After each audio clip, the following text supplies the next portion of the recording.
Israel பாலஸ்தீன பிரச்சனை இது ரொம்ப பெரிய பிரச்சனையாக ஓடிட்டுருக்குங்க. அந்த வேர்ல்டு பொலிட்டிக்ஸ் பார்க்குறவங்களுக்கு இது ரொம்ப பெரிய அளவில் தெரியும். அதுலேயும் குறிப்பாக பாலஸ்தீனத்தை சார்ந்த பல நபர்கள் அடுக்கடுக்காக ஒரு நாளைக்கு 2 பேர் வச்சு கொண்டுக்கிட்டே இருக்காங்க இஸ்ரேலினுடைய இராணுவம். யார் என்ன எதுக்கு இதை பற்றி எந்த கேள்விகளும் கிடையாது. உலக நாடுகள் இதை பற்றி ஏதாவது பேசுகிறாங்களா அப்படின்னு பார்த்தா அதுவும் கிடையாது.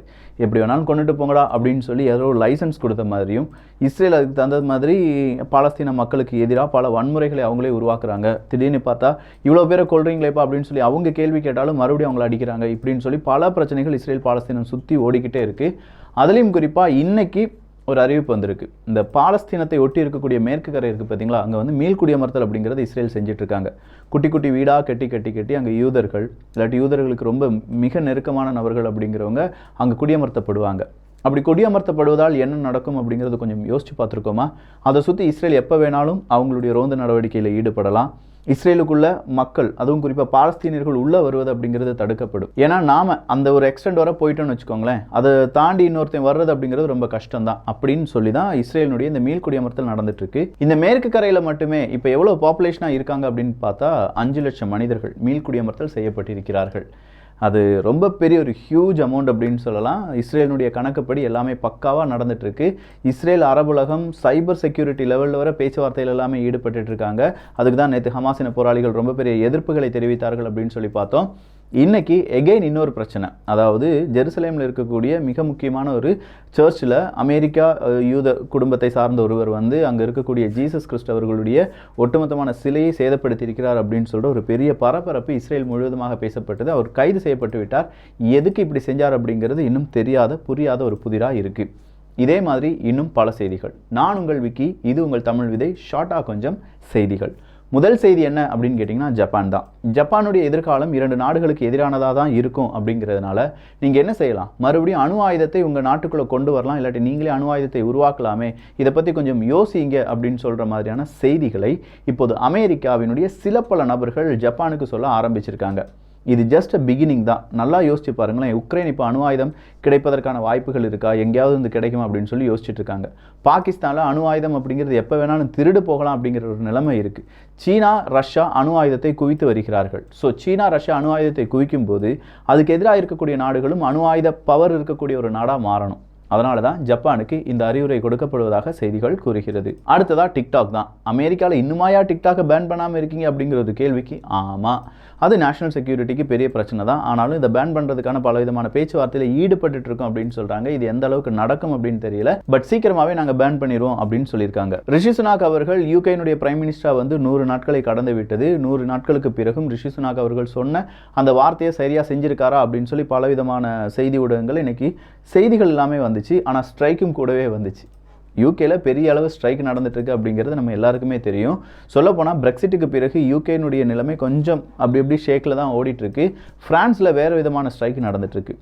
பென்ஷன் ஸ்ட்ரைக், பென்ஷன் ஸ்கீம் அப்படிங்கிறது புதுசான பென்ஷன் ஸ்கீமை கொண்டு வந்து இல்லைப்பா எங்களுக்கு இது தேவையில்லை, எங்களுக்கு பழைய பென்ஷன் ஸ்கீமே கொண்டு வாங்க அப்படின்னு சொல்கிற அளவுக்கு அங்கே போராட்டம் அப்படிங்கிறது நடந்துட்டு இருக்கான். அந்த போராட்டம் இன்னைக்கு இன்னும் கொஞ்சம் வீரியமாக நடக்கிறது அப்படின்னு சொல்லியிருக்காங்க. அடுத்ததாக பாகிஸ்தான் தான். பாகிஸ்தானை பொறுத்த வரைக்கும் எக்கனாமி அப்படிங்கிறது ரொம்ப டவுனுக்கு போயிடுச்சு. ஸோ IMF சீக்கிரமாக எங்களுக்கு தேவையான பெயிலவுட்டை பண்ணித்தரணும் அப்படின்னு சொல்லி பாகிஸ்தான் கோரிக்கொண்டு இருக்கும்போது தான் இல்லை இப்போதைக்கு எங்களால் முடியாது, நாங்கள் இன்னும் கொஞ்சம் விசாரிக்க வேண்டியிருக்கு, நாங்கள் உள்ளே வந்து பாகிஸ்தானுக்குள்ளே வந்து சோதனை நடத்த வேண்டியதாக இருக்குது அப்படின்னு சொல்லி IMF கொஞ்சமாக ஒரு வார்னிங் கொடுத்துருக்காங்க. அதுக்கு மத்தியில் இந்த பாகிஸ்தான் ஒக்குபைடு காஷ்மீராக இருக்கட்டும், இல்லை பாகிஸ்தான் ஒக்குபைடு பலுச்சிஸ்தானாக இருக்கட்டும், இங்கெல்லாம் என்ன நடந்துட்டு இருக்கு அப்படின்னு பார்த்தீங்கன்னா போராட்டம் நடந்துட்டு இருக்கு. ஸோ பாகிஸ்தான் அந்த போராட்டத்தை ஒடுக்குவதற்காக அங்கங்கே இருக்கக்கூடிய அரசாங்கங்கள் ஊழல் செஞ்சுட்டாங்க, எங்களுக்கு எதுவுமே தெரியாது, நாங்கள் சரியாக தான் பணம்லாம் கொடுத்தோம், அவங்க தான் பணம் உங்களுக்கு தரல அப்படின்னு சொல்லி மக்களிடம் அங்கே இருக்கக்கூடிய அரசாங்கத்தை குற்றம் சுமத்த ஆரம்பிச்சிருக்காங்க. பட் இது பாகிஸ்தானுக்கு பேக் ஃபயரா மாறி இருக்கு. ஏன்னா அங்கே மட்டும் கிடையாது, பாகிஸ்தானே அப்படி தான் இருக்கு. அப்போ உங்களுடைய அரசாங்கமே சரியில்லையா, உங்களுடைய ராணுவமே சரியில்லையா அப்படிங்கிற கேள்வி எல்லாமே கேட்டுட்டு இருக்காங்க. அதானி ஒரு $2.5 பில்லியன் அமெரிக்க டாலர் அளவுக்கான ஷேரை நான் FBOக்கு கொண்டு வரேன்ப்பா அப்படின்னு சொல்லியிருந்தால, இல்லை பேக் அடிச்சிட்டாரு. ஹிண்டன்பர்க் அப்படிங்கிறது தான் காரணம். ஸோ அதானி ஹிண்டன்பர்க்கினுடைய பிரச்சனை என்ன அப்படிங்கிறதெல்லாம் நம்ம டீட்டெயிலாக பார்த்தோம். அதானியை பற்றி இன்னும் என்னென்ன உங்களுக்கு தெரியணும் அப்படிங்கிற உங்களுடைய கருத்துக்களும் இங்கே வரவேற்கப்படுகின்றன. நேஷனல் செக்யூரிட்டி ஸ்ட்ராட்டஜி அப்படிங்கிறத ஜப்பான் இன்னும் கொஞ்சம் மோடிஃபை பண்ணியிருக்காங்க. இந்த நேஷனல் செக்யூரிட்டி ஸ்ட்ராட்டஜி அப்படிங்கிறதுல சில பல நாடுகளை உள்ளடக்க வேண்டும். குறிப்பாக குவாட் நாடுகள் எல்லாமே உங்களுடைய செக்யூரிட்டி ஸ்ட்ராட்டஜிக்குள்ளே எப்படி ஒரு பொசிஷனில் இருக்காங்க, அவங்களுடைய ரோல் என்ன அப்படிங்கிறதெல்லாம் ஜப்பான் டிஃபைன் பண்ண வேண்டிய கட்டாயத்தில் இருப்பதாக இந்த ஜப்பானை சார்ந்த பல முக்கியமான அமைப்புகள் இப்படி ஒரு ஸ்ட்ராட்டஜிக் டாக்குமெண்ட்டை வெளியில் விட்டுருக்காங்க. நார்த் கொரியாவை பொறுத்த வரைக்கும் அமெரிக்கா தென்கொரியாவுக்கு பல உதவிகள் செஞ்சுட்டு இருக்காங்க. தென்கொரியா கூட ட்ரில்லில் ஈடுபட்டு இருக்காங்க. தென்கொரியாவுக்கு தேவையான பலவிதமான வெப்பன்ஸ் அப்படிங்கிறதெல்லாம் அவங்க என்ன செஞ்சுட்டு இருக்காங்க, கொடுத்தல் வாங்கல் அப்படிங்கிறதெல்லாம் நடந்துட்டு இருக்கு. இது வடகொரியா மற்றும் தென்கொரியாவுக்கு இடையே இருக்கும் அந்த டென்ஷனை அதிகப்படுத்தும். சொல்லப்போன ஒரு போர் வருவதற்கான வாய்ப்புகள் கூட இருப்பதாக வடகொரியா இன்னைக்கு ஒரு எச்சரிக்கை கொடுத்திருக்காங்க. இது நார்மல் எச்சரிக்கை கிடையாது. கண்டிப்பா ஒரு போரை அமெரிக்கா உருவாக்கி வருகிறது அப்படின்னு சொல்றதுல வடகொரியா 100% ஷூரா இருக்காங்க. பின்லாந்து, ஸ்வீடன் நாட்டோல இணைவார்களா, இணைய மாட்டார்களா, அதுக்கு துருக்கி ஓகே சொல்லுவாங்களா, சொல்ல மாட்டாங்களா இப்படின்னு சொல்லி பல பிரச்சனைகள் இருந்துச்சு.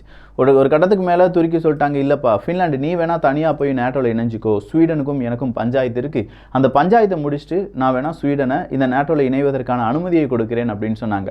அதுக்கு ஸ்வீடன் என்ன சொன்னாங்கன்னா, அட போடா, அந்த பஞ்சாயத்து முடியறதுக்கான வாய்ப்புகளே இல்லை, நீ நிறைய விஷயங்கள் என்கிட்ட கேட்டுட்டு இருக்க, அதெல்லாம் சொன்னேன்னா செஞ்சேன்னா நீ சொல்ற மாதிரியே நான் செஞ்சுட்டேன்னா என் நாடு அடிமை ஆயிரும், அதனால அதை செய்ய முடியாதுன்னு சொன்னாங்க. இப்படி பிரச்சனை ஓடிட்டு இருக்கும்போது ஸ்வீடனில் திடீர்னு பார்த்தா குரானை எரிக்க ஆரம்பிச்சிட்டாங்க. ஸோ குரானை எரிக்க ஆரம்பிக்கிறது வேர்ல்டு லெவலில் ஒரு பெரிய சலசலப்பை ஏற்படுத்துச்சு. ஸ்வீடன் இப்படி செஞ்சிருக்கக்கூடாது, ஸ்வீடனை சார்ந்தவர்கள் இப்படி செஞ்சிருக்கக்கூடாது அப்படின்னு சொல்லி பல நாடுகளும் அவங்களுடைய கண்டனத்தை எல்லாமே தெரிவிக்க ஆரம்பித்தாங்க. இப்போ துருக்கி என்ன செய்ய ஆரம்பிச்சிட்டாங்கன்னா, நீ எப்படினாலும் குரான் எரிச்சிட்ட, குரானெல்லாம் எரிக்க மாட்டேன்னு சொல்லி சத்தியம் பண்ணு, நான் உன்னை நாட்டோவில் சேருவதற்கான அந்த அங்கீகாரத்தை தருகிறேன் அப்படின்னு சொன்னாங்க. இல்லைப்பா ஃபின்லாந்து இப்போ மறுபடியும் நாங்கள் 2 பேரும் ஒன்றாக நாட்டோவில் இணைவோம் அப்படின்னு தான் சொல்லியிருந்தோமே தவிர தனித்தனியாக இணைவோம் அப்படின்னு நாங்கள் சொல்லலை. அதனால ஒருத்தன் அந்த நாட்டோக்குள்ளே வரலனாலும் நானும் போக மாட்டேன் அப்படின்னு சொல்லி ஃபின்லாந்து அடாவடி பண்ணிட்டு இருக்காங்க. ஸோ டோட்டலாக ஃபின்லாந்து மற்றும் ஸ்வீடன் நாட்டோவில் இணைவார்களா இல்லையா அப்படிங்கிறது நமக்கு தெரியாது. கண்டிப்பாக துருக்கிக்கு தெரியறதுக்கான வாய்ப்புகள் இருக்குது. துருக்கி கொஞ்சம் அப்படியே ஓரமாக ஒரு கண்ணசைத்தார்கள் என்றால் நாட்டோவில் இரு நாடுகளும் இணைவதற்கான வாய்ப்புகள் இருக்குது. அப்படி இல்லைன்னா நாட்டோ எக்ஸ்பேன்ஷன் வெறும் கனவு மட்டும்தான். சீனா பசிபிக் பிராந்தியத்தில் மிகப்பெரிய இன்ஃப்ளூயன்ஸாக இருந்த சீனா இப்போ கொஞ்சம் கொஞ்சமாக அவங்களுடைய அந்த வலுவான நிலைமையிலிருந்து வீழ்ந்து வருகிறார்கள் அப்படிங்கிற ஒரு செய்தி வெளியாகி இருக்கிறது. 2023, 2024 சீனாவுக்கு பல சிக்கல்கள் இருப்பதாகும். அந்த சிக்கல்களிலிருந்து சீனா வெளியே வந்து சீனா ஆதரிக்கக்கூடிய நாடுகள் இல்லாட்டி சீனா கடன் கொடுத்த நாடுகள் எந்த அளவுக்கு சீனாவுக்கு ரொம்ப பெரிய அளவில் உதவியாக இருக்க போகிறாங்க என்பதை பொறுத்து தான் சீனாவினுடைய எதிர்காலம் இருக்க போவதாக அறிவிப்புகள் வெளியாகி இருக்கின்றன. சைபர் அட்டாக் அப்படிங்கிறது ஈரானை சுற்றி நடந்திருக்கு. அதுக்கு காரணம் யார் அப்படிங்கிறத இன்னும் நாங்கள் விசாரிச்சுட்டு தான் இருக்கும் அப்படின்னு சொல்லி ஈரான் சொல்லியிருக்காங்க. ஆனால் அதே நேரத்தில் ஈரானுடைய ஒரு ட்ரோன் ஃபேக்டரியில் மிகப்பெரிய ஒரு தாக்குதல் நடந்தது. அதற்கு இஸ்ரேல் தான் காரணம். இதற்கான பழிவாங்கலை நாங்கள் செய்வோம் அப்படின்னு சொல்லி ஈரான் சொல்லியிருக்காங்க. இதோடு ஈரான் சொல்கிற நிறைய பழிவாங்கல்கள் இருக்குது, ஆனால் எதுவுமே உருப்படியாக நடந்த மாதிரி இல்லை. ஆனால் இஸ்ரேல் ரொம்ப பலமாக இருக்காங்க. அவங்களுடைய உளவமைப்பிலிருந்து ஈரானுக்கு என்னென்ன இடத்துல அடித்தா எங்கெங்கே வலிக்கும் அப்படிங்கிறது எல்லாமே அக்கு வேற ஆணி வேற யார் தெரிஞ்சு வச்சிருக்காங்க, இஸ்ரேல் தெரிஞ்சு வச்சிருக்காங்க. ஆஸ்திரியா, ரஷ்யா பெரும் பிரச்சனை அப்படிங்கிறது ஓடிட்டு இருக்கு. ஆஸ்திரியா ரஷ்யாவினுடைய 4 தூதரக அதிகாரிகளை நீங்கள் இங்கே வேலைக்கு வேணாம் ராசாக்களா, அங்கே போயிருங்க, இங்கே வேணாம் அப்படின்னு சொல்லி 4 பேரையும் வீட்டுக்கே அனுப்பியிருக்காங்களாம். இது ரஷ்யாவுக்கும் ஆஸ்திரியாவுக்குமான அந்த விரிசலை இன்னும் அதிகப்படுத்தி இருக்கிறது அப்படின்னு சொல்லலாம். பிரேசிலினுடைய முன்னாள் அதிபர் போல்சோனாரோ அவர்கள் அமெரிக்காவில் மறுபடியும் விசா கேட்டு விண்ணப்பித்திருக்கிறார். இன்னொரு 6 மாதத்துக்கு நான் அமெரிக்காலலாம் இருந்து கொஞ்சம் ஓய்வுகள் எடுத்துகிட்டு போகிறேன்ப்பா, இனி போட்டு டார்ச்சர் பண்ணாதீங்க அப்படின்னு சொல்லியிருக்காங்க.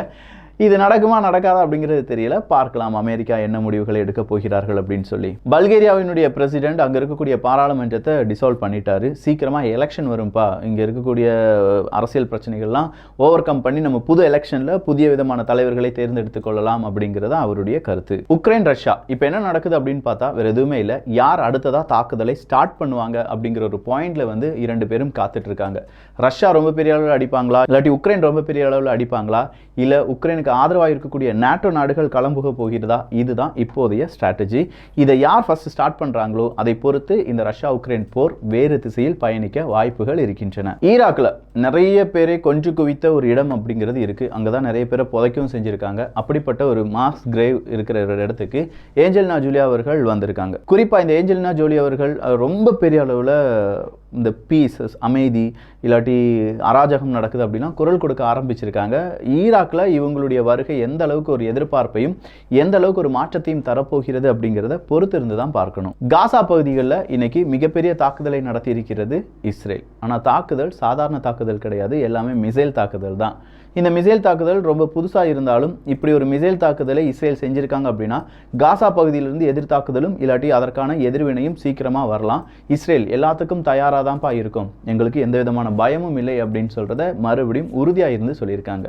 ஸோ ஓவராலாக இந்த செய்திகளை பற்றி உங்களுடைய கருத்துக்கள் இங்கே வரவேற்கப்படுகின்றன. எல்லோரும் தமிழ் விதையில் இணைந்திருங்கள். நல்லதை பகிர்ந்து நல்ல சமுதாயத்தை உருவாக்குவோம். நன்றி, வணக்கம்.